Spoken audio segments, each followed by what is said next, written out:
बच्चों के दाखिले में बहुत ज़्यादा खामियां हैं, क्योंकि पहले भी हमने इस मुद्दे को उठाया था। ट्रिपल पी का केस भी डाला था, जिसका हमारे पास रिजल्ट आ चुका है। और आज भी एडमिशन में प्रॉब्लम आ रही है, बच्चे का एडमिशन नहीं हो पाता है, बच्चे एडमिशन में सफ़र करते हैं, क्योंकि ये ऑनलाइन व्यवस्था में जब तक परिवार पहचान पत्र या आधार कार्ड नहीं देते हैं तब तक उस बच्चे का एडमिशन नहीं होता, जबकि सरासर गलत है। दूसरा मुद्दा है हमारा कि सीआरसी और डीआरसी ये आए दिन U++ के लिए फरमान सुना देते हैं कि हमें 5 दिन, 4 दिन, 2 दिन, आधा घंटा का टाइम देते हैं कि तुरंत इस पर कार्रवाई करके इसको सबमिट किया जाए, जबकि उसमें इतने डाटाज हैं जिनको भरने में, एक बच्चे का डाटा भरने में कम से कम आधा घंटा लगता है। तो पूरे विद्यालय के बच्चों का डाटा भरना इतनी कम समय में असंभव होता है। दूसरा हमारा मुद्दा है ब्लैक मेलिंग किया जाता है स्कूलों को। कौन करता है? ऐसे बंदे होते हैं जिनका विद्यालय से कोई लेना देना नहीं होता, और वो छोटी सी दुकान पे बैठे होते हैं और RTI लगा देते हैं, और वो RTI में विभिन्न प्रकार के डॉक्यूमेंट्स मांगते हैं जिनका उन्हें खुद को नॉलेज नहीं है। जैसे कि हमारे बजट स्कूल हैं, बजट स्कूलों में 500 मीटर और 9 मीटर की हाइट वाले किसी भी विद्यालय को फायर सर्टिफिकेट की आवश्यकता नहीं होती। ये सरासर गलत है। इस तरीके से उन्हें नॉलेज नहीं होता, स्कूल वाले को भी इस तरीके का हमें रूल रेगुलेशन नहीं पता होते हैं, वो ब्लैकमेल होते हैं। आजकल पे कौन से स्कूल हैं ब्लैकमेलिंग कर रहे हैं?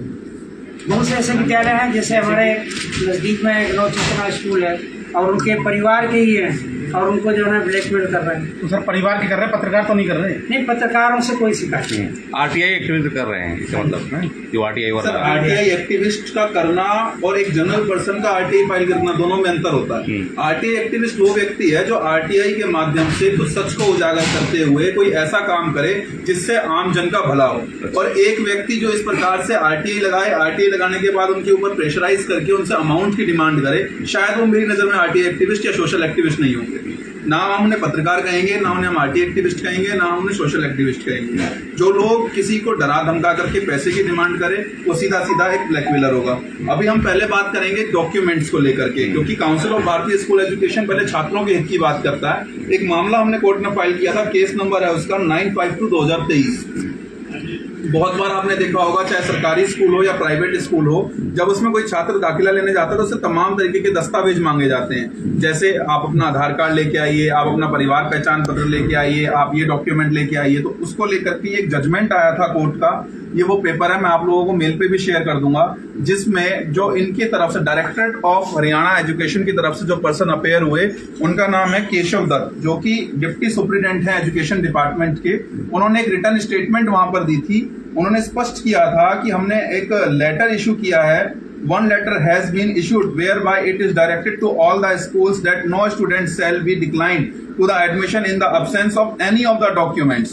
किसी भी दस्तावेज के अभाव में किसी छात्र के दाखिले को नहीं रोका जाएगा। साथ में सुप्रीम कोर्ट ने 2018 में एक जजमेंट दी थी, आधार कार्ड के सेक्शन 58 को नल एंड वॉइड किया था कि आधार कार्ड भी मैंडेटरी नहीं है किसी छात्र के एडमिशन को लेकर के। तो अब इसमें भी एक जजमेंट आ गया है। इन्होंने खुद अपने रिटर्न लेटर में स्पष्ट कर दिया है कि किसी भी छात्र को किसी भी दस्तावेज के अभाव में दाखिले से नहीं रोका जाएगा, ऑल ओवर हरियाणा, जो कि एक छात्रों के हित की बहुत बड़ी लड़ाई थी। दूसरा एक मामला था स्कूल वालों को परेशान करने को लेकर के CRC और DRC का। प्राइवेट स्कूल्स के ऊपर गवर्नमेंट स्कूल्स के टीचर का एक ग्रुप बनाया हुआ है, ब्लॉक लेवल और डिस्ट्रिक्ट लेवल, जिसको BRC और DRC में डिवाइड किया हुआ है। अक्सर होता क्या है कि एक फरमान जारी होता है जिला शिक्षा अधिकारी या ब्लॉक शिक्षा अधिकारी के कार्यालय से कि इन स्कूलों से ये दस्तावेज की मांग की जाए। ब्लॉक जो अपना DRC और CRC और BRC के ऑफिसर्स हैं या जो टीचर्स हैं, वो प्राइवेट स्कूल्स को इस तरीके से परेशान करते थे फोन करके कि आपकी मान्यता रद्द करवा दी जाएगी, आपके अगेंस्ट एक्शन ले लिया जाएगा, आपके खिलाफ मुकदमा दर्ज कर दिया जाएगा, अदरवाइज आप आधे घंटे में ये डॉक्यूमेंट लेके आ जाइए, 15 मिनट में लेकर के आ जाइए। कोई जरूरी नहीं है कि सभी प्रिंसिपल्स अपने स्कूल में उस समय मौजूद हों या उन दस्तावेजों के साथ हों जो उनको चाहिए। विभाग के द्वारा जो भी सूचना दी जाती थी, पहले उसमें नीचे लाइन लिख दी जाती थी कि अगर आप 3 दिन में ये काम नहीं करेंगे, 2 दिन में नहीं करेंगे तो आपकी मान्यता रद्द कर दी जाएगी, जिसको लेकर के हमने एक केस फाइल किया था। ये वो मैटर है जो ऑनरेबल आकृति वर्मा मैडम की कोर्ट में पेंडिंग है।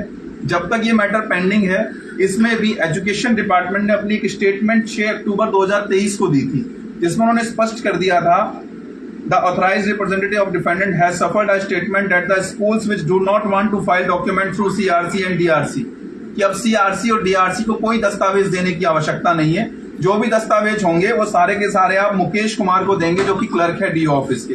बावजूद इसके जिला शिक्षा अधिकारी ऐसी स्टेटमेंट दिलवाते हैं, डायरेक्टरेट ऑफिस के कहने पर ऐसी स्टेटमेंट दी जाती है, और दूसरी तरफ अपनी ही स्टेटमेंट को चेंज करते हुए आज भी सीआरसी और डीआरसी के माध्यम से निजी स्कूलों के ऊपर प्रेशर बनाया जाता है डॉक्यूमेंट्स को लेकर के, जो कि गलत है। ये स्टेटमेंट हम आपके सामने दिखा रहे हैं और कोर्ट का ऑर्डर भी है ये, कि अब सीआरसी और डीआरसी किसी प्रकार से दस्तावेजों की मांग नहीं कर सकते। लेकिन इस पे कोई लगाम विभाग के द्वारा नहीं लगाई जा रही है, जिसको लेकर के हम सोमवार को ऑनरेबल कोर्ट में कोर्ट ऑफ कंटेप्ट का मामला जिला शिक्षा अधिकारी, डायरेक्टरेट साहब और हरियाणा सरकार के खिलाफ दायर करने जा रहे हैं, दोनों ही संस्थानों के through, Indian private school association और काउंसिल ऑफ भारतीय स्कूल एजुकेशन के द्वारा। क्योंकि एक तरफ तो आप स्टेटमेंट देते हैं स्कूलों को दिखाने के लिए कि हम अब आपको परेशान नहीं करवाएंगे, और जमीनी लेवल पे आप अपनी स्टेटमेंट से फिर क्यों उनको परेशान करते हैं। कोर्ट में दी हुई स्टेटमेंट और एफिडेविट की आप वैल्यू नहीं रखते, कोर्ट के ऑर्डर को कोई वैल्यू नहीं रखते। तो इस प्रकार के जिला शिक्षा अधिकारियों के जो कार्य प्रणाली है वो हमें समझ से बाहर है। आपका एक सवाल था कौन से स्कूलों को ब्लैकमेल किया जा रहा है। ये वो 73 स्कूलों की लिस्ट है जिन्होंने अपने आप को ब्लैकमेलिंग से बचाने के लिए कोर्ट में मामला दायर किया हुआ है। ये भी हम आपको शेयर कर देंगे आपकी मेल्स पे। 73 स्कूल्स फरीदाबाद के ऐसे हैं जो कि ये कहते हैं कि उन्हें ब्लैकमेल किया जाता है, उन्हें परेशान किया जाता है, बार बार उनके खिलाफ एक कंप्लेंट फाइल की जाती है। अगर मैं सिविल प्रक्रिया संहिता की बात करूं तो एक तीसरा व्यक्ति जिसका उस स्कूल से कोई लेना देना नहीं है, वो ऐसी कोई कंप्लेंट फाइल करता है तो विभाग के द्वारा कोई कार्रवाई नहीं की जा सकती, क्योंकि वो जनहित याचिका के तौर पर मामला आएगा जिसको ऑनरेबल हाई कोर्ट में दायर करके ही कोई कार्रवाई कराई जा सकती है। लेकिन सीएम विंडो पे प्रतिदिन कोई भी व्यक्ति जाकर के कंप्लेंट फाइल करता है, जो कि कहीं ना कहीं हमें शक है कि किसी न किसी शिक्षा विभाग के अधिकारी की सूचना के अभाव में या सूचना के देने पर ही किया जाता है। साथ में उन स्कूलों को ब्लैकमेल करके उनसे अमाउंट मांगा जाता है, फिर उस कंप्लेंट को क्लोज कर दिया जाता है। अगर वो आरटीआई एक्टिविस्ट हैं, अगर वो सोशल एक्टिविस्ट हैं, अगर वो समाज का भला चाहते हैं, तो बाद में अपनी कंप्लेंट को विड्रॉ क्यों करते हैं? उस कंप्लेंट पे एक्शन क्यों नहीं होता? आज तक एक भी कंप्लेंट डिस्पोज नहीं हुई, जितनी भी कंप्लेंट हुई वो सारी विड्रॉ हुई। विड्रॉ का रीजन क्या था?